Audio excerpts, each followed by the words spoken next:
ओइ बाटो चाहिँ खतरा ओइ ओइ ओइ ओइ ओइ ओइ बिस्तारै नै गाइस अनि मैले त हेलमेट लिएर आएको छु यार बिस्तारै बिस्तारै आइज है आय आय काँडाले घोच्यो यार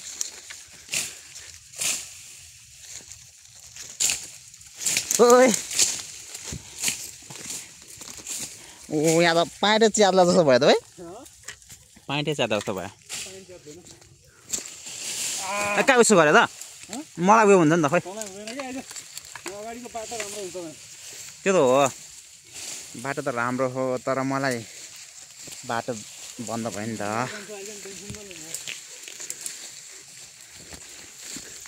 आज यस्तो यस्तो बाटो हिँड्दैछ हामी त्यस्तो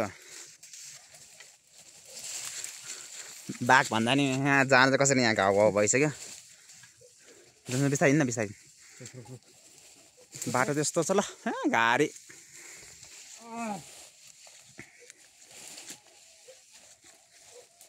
आज भोलि हेर्न बाटो मलाई यहाँ ब्लक पो भयो त के भएको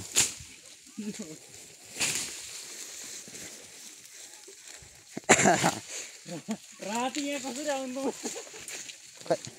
राति माथि जाँदा पनि हो मेरो जुत्ता त चिप्लिन्छ ओइ चिप्लिँदैन क्या आइज मेरो जुत्ता चिप्लिन्छ क्या तोरी ल हात भयो भयो म यहाँ सामान आउँछ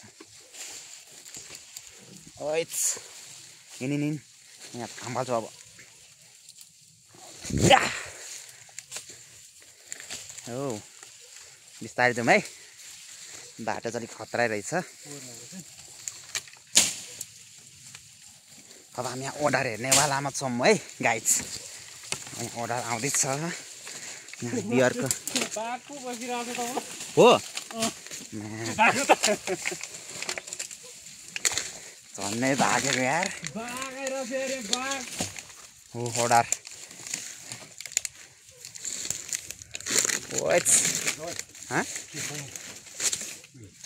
छोड त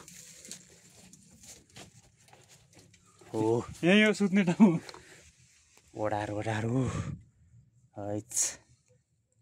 बबाल ठाउँ रहेछ यार पारिपट्टि जाउँ है जाउँ ल ऊ यहाँ हेर्न यो यसलाई के भन्छ यार मैले नाम बिर्सेँ कि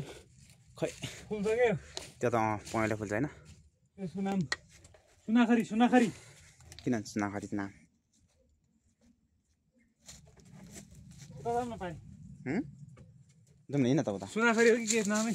त्यहाँ जानु मिल्दैन त्यहाँ किन हिँड्न मिल्दैन हामीलाई के मिल्दैन यहाँ बाँदर भन्नाले यहाँ बाँदर हाल्नु नरिवल हुन्छ यहाँ